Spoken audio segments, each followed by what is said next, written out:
কথায় আছে মুভি এমন বানাও যেন মানুষের ব্রেন নিয়ে খেলা করে।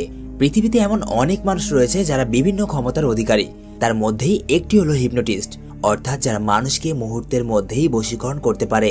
মুভিতে এরকমই কিছু বিশেষ ক্ষমতা সম্পন্ন মানুষ একজন সাধারণ লোকের ক্ষতি করতে চায়, কিন্তু প্রশ্ন হচ্ছে কেন? ওই লোকটি কি পেরেছিল শেষ পর্যন্ত নিজেকে তাদের থেকে বাঁচাতে? সবকিছু জানতে চলেছি আজকের এই মুভিতে, এবং মুভির শেষ দৃশ্যে এমন কিছু রহস্যময় ঘটনার উদ্ঘাটন হয় যা সম্পূর্ণ মুভির গল্পকে 360 ডিগ্রি ঘুরিয়ে দেয়। তো বেশি কথা না বাড়িয়ে গল্পের দিকে যাওয়া যাক। সিনেলজিক তোমাদের জন্য নিয়ে এসেছে 2023 সালে মুক্তি পাওয়া একটা অসাধারণ থ্রিলার মিস্ট্রি মুভি যার নাম হিপনোটিক। শুরুতেই মুভির মেইন ক্যারেক্টারকে দেখানো হয় যার নাম ড্যানি রক। সে পেশায় একজন ডিটেকটিভ এবং তার সামনে যে মহিলা বসে রয়েছে সে একজন বিশেষ থেরাপিস্ট যে মানুষকে সম্মোহিত করতে পারে, মানে হিপনোটাইজ। আর এর মাধ্যমে সে সকল মানুষদের গোপনীয় অনেক বিষয় সম্পর্কে জানতে পারে। তো থেরাপিস্ট ড্যানিকে হিপনোটাইজ করার পর জিজ্ঞাসা করে, তুমি শেষবার কখন তোমার মেয়েকে দেখেছিলে? এর উত্তরে ড্যানি তাকে জানায়, আমার মেয়ে পার্কে খেলছিল, আমি তার সামনেই বসেছিলাম, কিন্তু নজর সরাতেই সেকেন্ডের মধ্যে আমার মেয়ে আমার চোখের সামনে থেকে গায়েব হয়ে যায়। আমি তাকে পাগলের মতো এদিক ওদিক খুঁজতে থাকি, কিন্তু আমি তাকে আশেপাশের কোথাও পাইনি। কেউ তাকে আমার চোখের সামনে থেকে তুলে নিয়ে যায়। ড্যানি এইসব কথা ওই থেরাপিস্টকে বলছিল। এরই মাঝে ড্যানির ফোন বেজে ওঠে। ড্যানিকে ফোন করেছে তার এক সহকর্মী এবং তার খুব ভালো একজন বন্ধু যার নাম নিক্স। নিক্স ড্যানিকে ডিউটির জন্য ডাকছিল, আর এই জন্য ড্যানি সেখান থেকে চলে আসে এবং একটা লিফটের মধ্যে উঠে গেলে সে তার ফোনে থাকা মেয়ের ছবি দেখতে থাকে। আসলে তার মেয়েকে কিডন্যাপ করেছিল 18 বছর বয়সী এক যুবক, কিন্তু তাকে গ্রেপ্তার করা হলেও সেই কিডন্যাপিং এর বিষয়ে কোনো কিছুই মনে করতে পারে না এবং এক পর্যায়ে প্রমাণের অভাবে তাকে ছেড়ে দেওয়া হয়। আর এই ব্যাপারটার জন্যই ড্যানি সর্বদাই এক গভীর চিন্তায় মগ্ন থাকতো। ড্যানি বাইরে আসলে দেখতে পায় নিক্স তার জন্য গাড়ি নিয়ে অপেক্ষা করছে এবং সে ড্যানিকে জানায় তাকে একটু আগেই একটা অজানা নাম্বার থেকে ফোন দিয়ে জানানো হয়েছে তাদের শহরে যে ব্যাংকটা রয়েছে, দ্য ব্যাংক অফ অস্টিন, সেখানে ডাকাতি হতে চলেছে। আর ডাকাতদের লক্ষ্য শুধুমাত্র 23 নম্বর লকার চুরি করা। নিক্স জানায় কয়েকদিন আগেই দ্য ব্যাংক অফ অস্টিনের দ্বিতীয় শাখাতেও ডাকাতি হয়েছিল, কিন্তু অদ্ভুত ব্যাপার হচ্ছে সেখানেও 23 নম্বর লকার থেকেই চুরি হয়। আর আরো অবাক করা বিষয় হলো তারা কোনো টাকা পয়সা চুরি করে না, শুধুমাত্র 23 নম্বর লকারে যা থাকে তাই চুরি করে। এতে ড্যানি নিক্সকে জানায় তারও একটা লকার আছে ওই ব্যাংকে। দৃশ্য পরিবর্তন হয় এবং দেখানো হয় ব্যাংকের বাইরে একটা চাকচিক্যময় আধুনিক সার্ভার রুমের মতো একটা গাড়ি, যার ভেতরেই বসে রয়েছে ড্যানি এবং তার সহকর্মীরা। তারা কেন বসে রয়েছে? কারণ তারা আগে থেকেই জানতো আজ এই ব্যাংকে ডাকাতি হবে, আর ডাকাতকে ধরার জন্যই তাদের এই বিশেষ ধরনের ফাঁদ তৈরি করা। কিছুক্ষণ পর তারা বাইরে লাগানো গোপন ক্যামেরার মাধ্যমে দেখতে পায় একটা স্মার্ট স্যুটটাই পরা লোক, যাকে দেখেই চোর চোর মনে হচ্ছিল। এরকম একজন লোক সামনে রাখা পাবলিক সিটে গিয়ে বসে। এই হ্যান্ডসাম মুরব্বী লোকটার নাম লেভ ডেল রেনি ওরফে ডেল।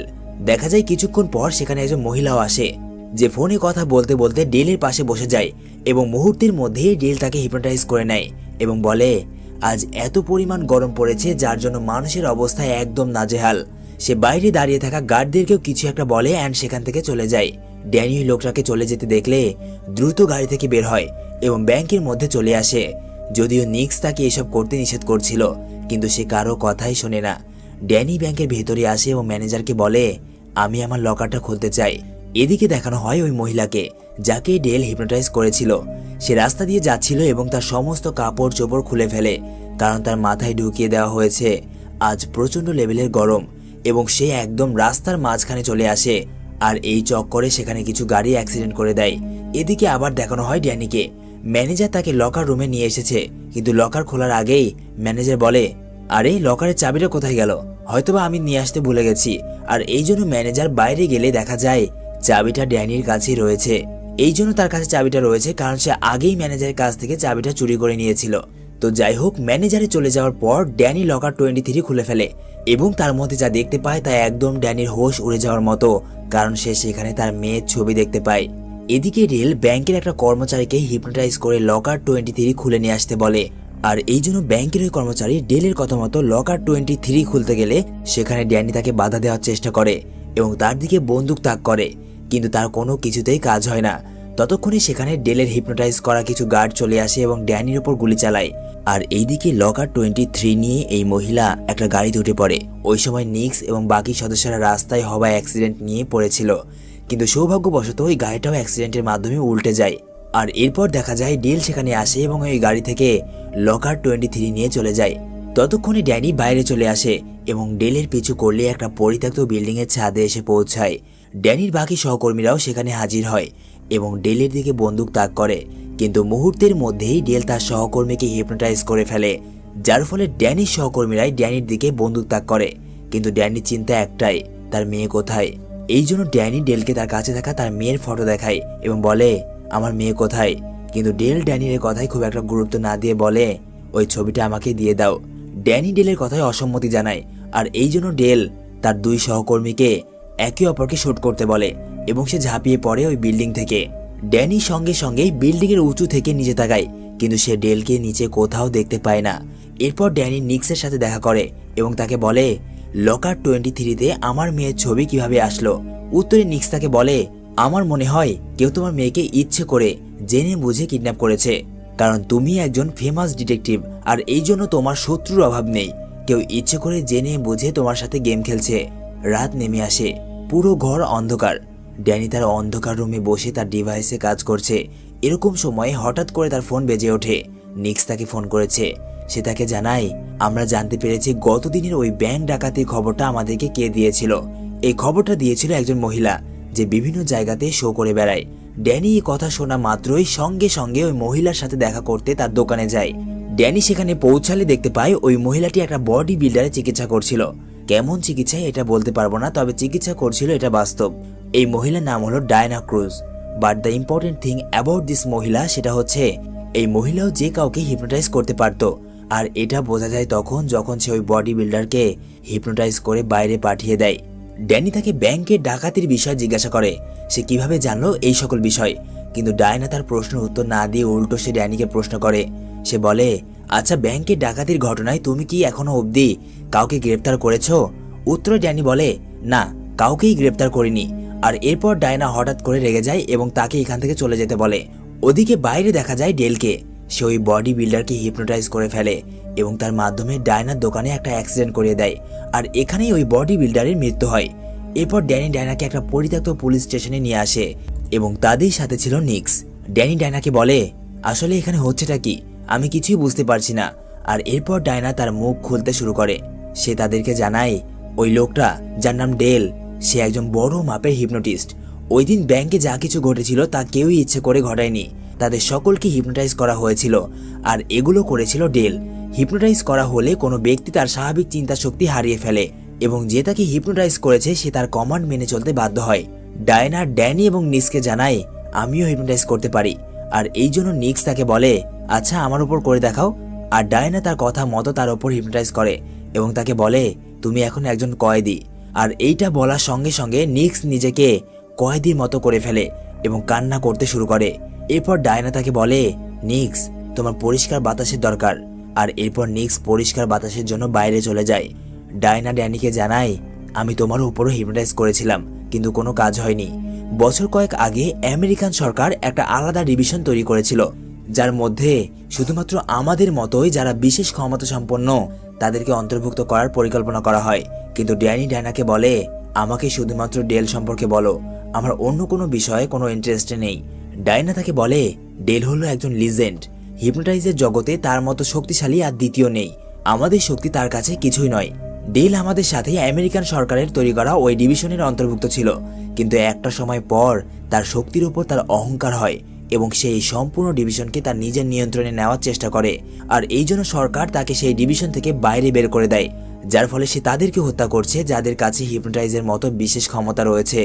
এরই মধ্যে হঠাৎ করে লাইট অফ হয়ে যায় এবং সম্পূর্ণ রুম অন্ধকার হয়ে যায়।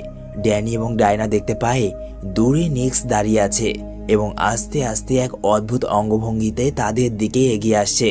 ডায়না বুঝে যায় নিক্সকে ডেল হিপনোটাইজ করে দিয়েছে, আর ডায়না এতটা শক্তিশালী নয় যে হিপনোটাইজকে নষ্ট করতে পারে। নিক্স ডায়নাকে শেষ করার জন্য তার দিকে এগিয়ে আসছিল। ড্যানি তাকে সেখানে থেমে যেতে বলে, কিন্তু নিক্স তার কোনো কথাই শুনছিল না। এক পর্যায়ে বাধ্য হয়ে ড্যানি নিক্সের পায়ে গুলি করে, কিন্তু সে যে কোনো উপায়ে ডায়নাকে শেষ করতে চায়। আর এই জন্য ড্যানি তাকে সেখানকার জেলখানার সাথে হাতকড়ি পরিয়ে দেয়। কিন্তু নিক্স তাতেও শান্ত হয় না। মনে হচ্ছিল সে তার হাত ছিঁড়ে ফেলে হলেও আজ ডায়নাকে শেষ করবেই। ডায়না ভালো করে জানতো ডেলের হিপনোটাইজ করা কোনো ব্যক্তি কখনো পিছপা হয় না, আর এই জন্য সে সেখানে পড়ে থাকা বন্দুক তোলে এবং নিক্সকে শেষ করে দেয়। ড্যানি তার সহকর্মী এবং বন্ধু নিক্সকে মরতে দেখে অনেক কষ্ট পায়, কিন্তু এর চেয়েও বড় সমস্যা হচ্ছে নিক্সের খুনের দায় এখন তাদের মাথার ওপর। এরপর দেখা যায় ড্যানি এবং ডায়না লুকিয়ে একটা রেস্টুরেন্টে বসে রয়েছে। এখানে ড্যানি ডায়নাকে জানায় ডেল ব্যাংক থেকে লকার 23 চুরি করতে এসেছিল, যার মধ্যে ছিল তার মেয়ের ছবি, কিন্তু সে বুঝতে পারছে না তার মেয়ের ছবি দিয়ে ডেলের কি কাজ। এরই মধ্যে সেখানে একজন পুলিশ অফিসার চলে আসে এবং তাদের দুজনকে দেখে নিজের বন্দুক বের করতে যাবে, কিন্তু ততক্ষণে ডায়না তাকে হিপনোটাইজ করে ফেলে।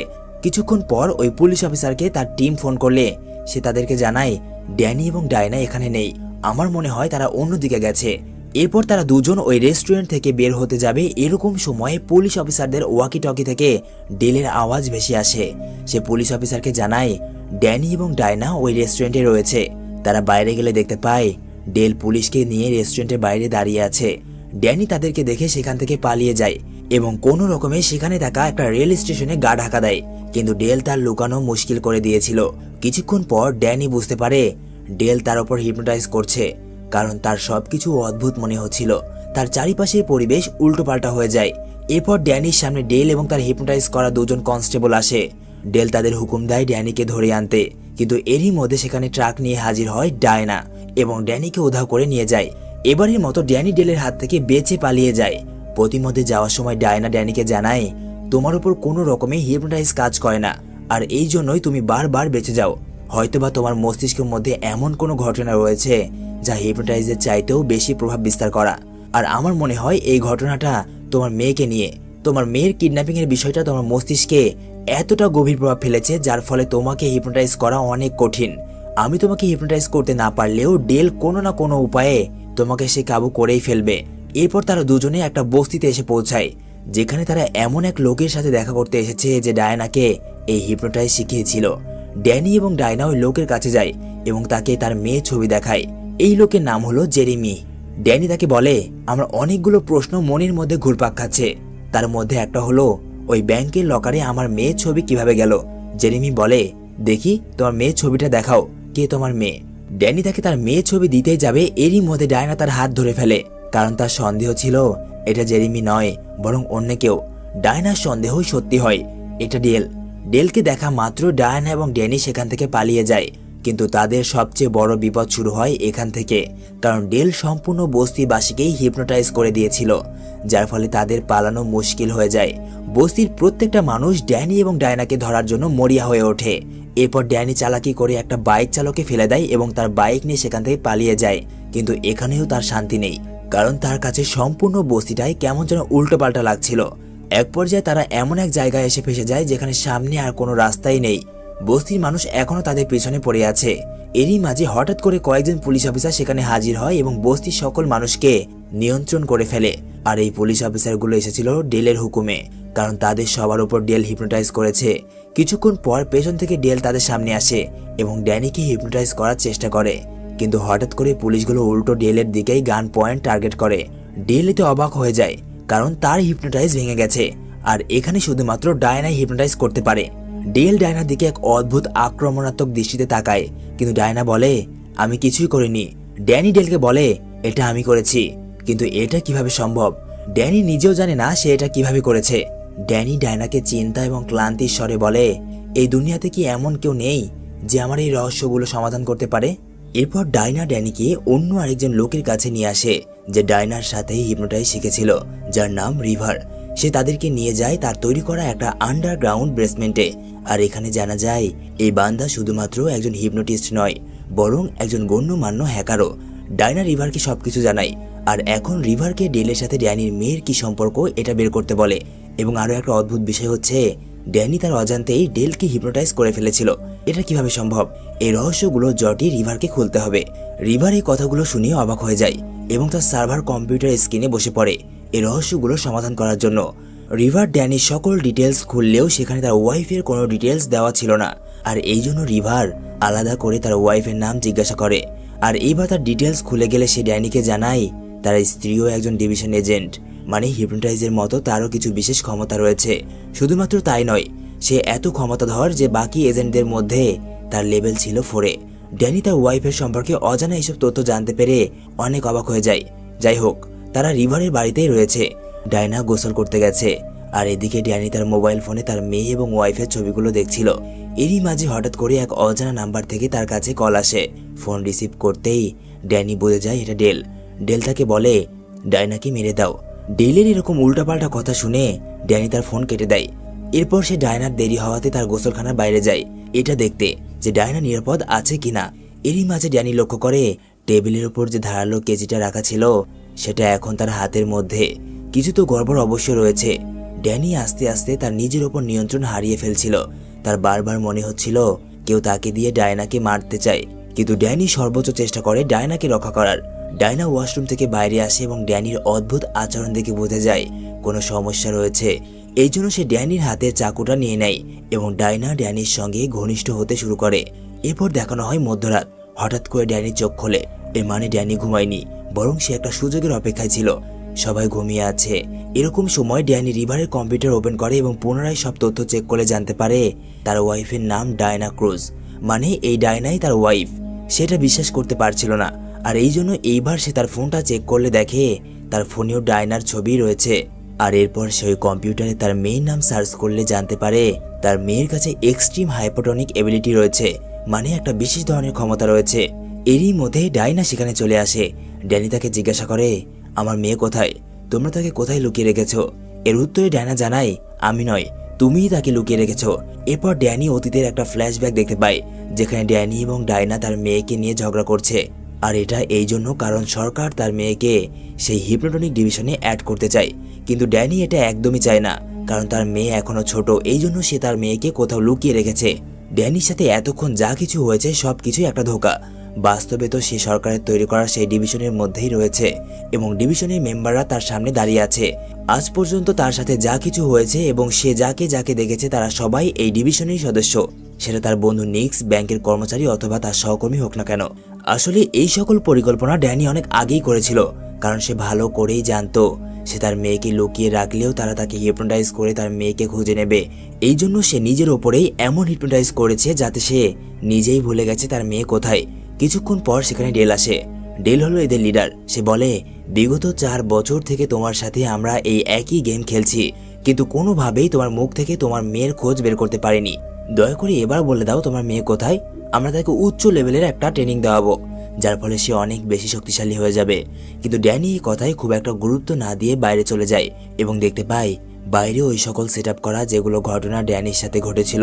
একটু পর ডেলও বাইরে আসে এবং ড্যানিকে বলে এই গেমটা আমি তোমাকে দিয়ে বারবার খেলেছি, কিন্তু তোমার মতো স্ট্রং মস্তিষ্কের মানুষ আমি আজ পর্যন্ত দেখিনি।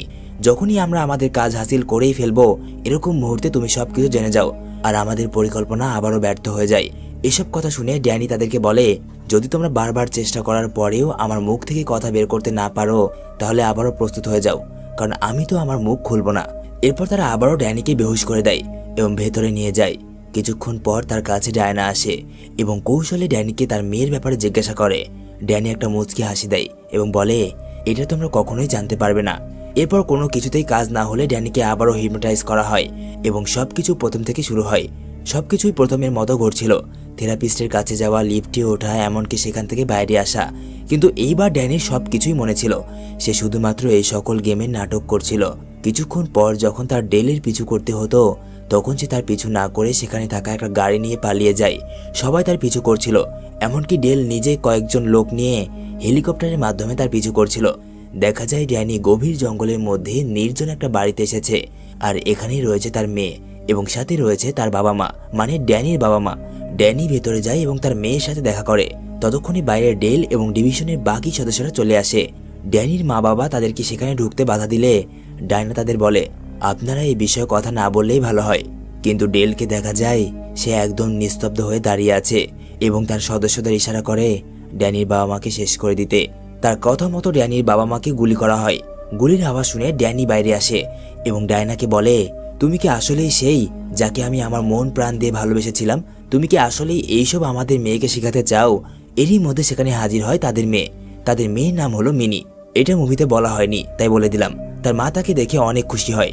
মিনি তার মাকে বলে তুমি শুধরে যাও, আমি তোমাকে সম্পূর্ণরূপে সাপোর্ট করব। এরপর মিনি ডিভিশনের বাকি সদস্যদের দিকে এক অদ্ভুত দৃষ্টিতে তাকায় এবং তারা একে অপরকে গুলি করে নিজেরাই নিজেদেরকে শেষ করে দেয়, কারণ মিনি এদের সবার চাইতে অনেক বেশি শক্তিশালী। আর এইসব কিছু ডেল দাঁড়িয়ে থেকে চুপচাপ দেখছিল, কারণ তার কিছুই করার ছিল না। আসলে এইসব কিছু ছিল ড্যানির মাস্টার প্ল্যান। সে এইবার ইচ্ছে করে ডিভিশনের সবাইকে এখানে নিয়ে এসেছে যাতে একসাথে সবাইকে শেষ করা যায়। কিছুক্ষণ পর সেখানে ড্যানির বাবা মা আসে। আসলে আগে যাদেরকে মারা হয়েছিল সেটা শুধুমাত্র তাদের চোখের ধোঁকা। এদিকে মিনি তার মায়ের মস্তিষ্ককে তার নিয়ন্ত্রণে নিয়ে নেয় যাতে করে সে এই সব কিছুতে বাধা দিতে না পারে, এবং সর্বশেষ মিনি তার চোখের ইশারায় ডেলকে নিয়ন্ত্রণে নিয়ে নেয় এবং নিজের হাতেই তার মৃত্যু ঘটায়। ডেলের মারা যাওয়ার পরপরই ডায়না ডেলের স্ট্রং হিপনোটাইজ থেকে বের হয়ে যায়। এরপর দেখা যায় ড্যানি, ডায়না, তার মেয়ে মিনি এবং ড্যানির মা সেখান থেকে হেলিকপ্টারে করে চলে যায়। এখানে থেকে যায় শুধুমাত্র ড্যানির বাবা। এর পেছনে একটা গভীর রহস্য রয়েছে, সেটা হচ্ছে ড্যানির বাবার রূপে এটা হলো ডেল। ড্যানির বাবাকে অনেক আগেই ডেল মেরে দিয়েছে। আর এরপর ডেল আবারও পিছু করা শুরু করে ড্যানি এবং তার পরিবারের। কিন্তু এর পরবর্তী ঘটনা দেখানোর আগেই এই সাসপেন্সে ভরা মুভি এখানেই শেষ হয়ে যায়। তো কেমন লাগলো আজকের এই মুভিটা কমেন্ট করে জানিয়ে দিও। ওয়েট, যদি ভিডিওটি ভালো লেগেই থাকে তাহলে শুধুমাত্র একটা লাইক আর চ্যানেলটাকে সাবস্ক্রাইব করে দিও। তোমাদের কাছে আমার চাওয়া এতটুকুই। দেখা হচ্ছে পরবর্তী কোনো ইউনিক সাসপেন্স কনসেপ্টের মুভিতে। ততক্ষণের জন্য বিদায়।